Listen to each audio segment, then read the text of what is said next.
Hi friends, welcome to my channel. ಇವತ್ತು ನಾವು mutton ಕುರ್ಮಾನ ಹೇಗೆ ಮಾಡೋದು ಅಂತ ನೋಡೋಣ. ಇಲ್ಲಿ ನಾನು ಮಟನ್ ಕುರ್ಮಾನ ಗೀ ರೈಸ್ ಜೊತೆ ಸರ್ವ್ ಮಾಡಿದ್ದೀನಿ. ನೀವು ಬೇಕಾದರೆ ಚಪಾತಿ ಅಥವಾ ವೈಟ್ ರೈಸ್ ಜೊತೆ ಆರಾಮಾಗಿ ಸರ್ವ್ ಮಾಡ್ಬೋದು. ಇದಕ್ಕೆ ಬೇಕಾಗಿರೋ ಸಾಮಗ್ರಿಗಳು: ಅರ್ಧ kg ಮಟನ್, 2 ಆಲೂಗೆಡ್ಡೆ ಸ್ಲೈಸ್ ಮಾಡಿ ಕಟ್ ಮಾಡಿ ಇಟ್ಕೊಂಡಿರೋದು, 1/4 ಕಪ್ ಮೆಂತ್ಯ ಸೊಪ್ಪು, 3 ಟೇಬಲ್ ಸ್ಪೂನ್ ಎಣ್ಣೆ, 2 tablespoon MTR chilli powder, ರುಚಿಗೆ ತಕ್ಕಷ್ಟು ಉಪ್ಪು, 1/4 ಸ್ಪೂನ್ ಅರಿಶಿನ, 2 ಈರುಳ್ಳಿ ಮತ್ತು 4 ಟೊಮ್ಯಾಟೊ ಪೇಸ್ಟ್, 3 ಟೇಬಲ್ ಸ್ಪೂನ್ ತೆಂಗಿನಕಾಯಿ ಪೇಸ್ಟ್, ಹಾಗೆ 1 ಟೇಬಲ್ ಸ್ಪೂನ್ ಶುಂಠಿ ಬೆಳ್ಳುಳ್ಳಿ ಪೇಸ್ಟ್.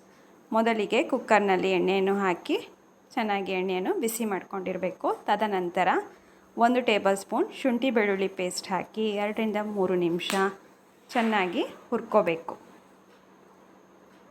ಹುರಿದ ನಂತರ ಏನು ನಾವು ಅರ್ಧ kg ಮಟನ್ ಏನು ತೊಗೊಂಡಿದ್ವಿ ಅದನ್ನು ಹಾಕಿ ಶುಂಠಿ ಬೆಳ್ಳುಳ್ಳಿ ಪೇಸ್ಟ್ ಜೊತೆ 4 ರಿಂದ 5 ನಿಮಿಷ ಚೆನ್ನಾಗಿ ಫ್ರೈ ಮಾಡ್ಕೊಂಡಿರಬೇಕು.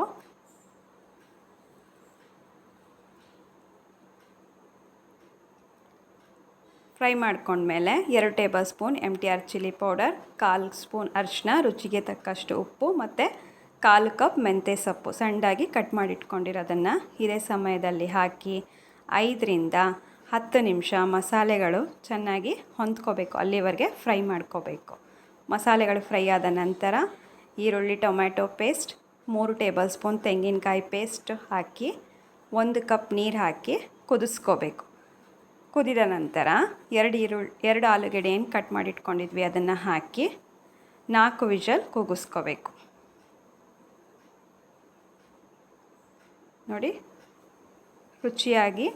ರುಚಿಯಾದ ಮಟನ್ ಕುರ್ಮಾ ರೆಡಿಯಾಗಿದೆ. ಇಲ್ಲಿ ನಾನು ಮಟನ್ ಕುರ್ಮಾನ ಗೀ ರೈಸ್ ಜೊತೆ ಸರ್ವ್ ಮಾಡಿದ್ದೀನಿ. ನೀವು ಬೇಕಾದರೆ ವೈಟ್ ರೈಸ್ ಅಥವಾ ಚಪಾತಿ ಜೊತೆ ಸರ್ವ್ ಮಾಡ್ಬೋದು. ವಿಡಿಯೋ ಇಷ್ಟವಾದಲ್ಲಿ ಲೈಕ್ ಮಾಡಿ ಮತ್ತು ಚಾನಲನ್ನು ಸಬ್ಸ್ಕ್ರೈಬ್ ಮಾಡಿ.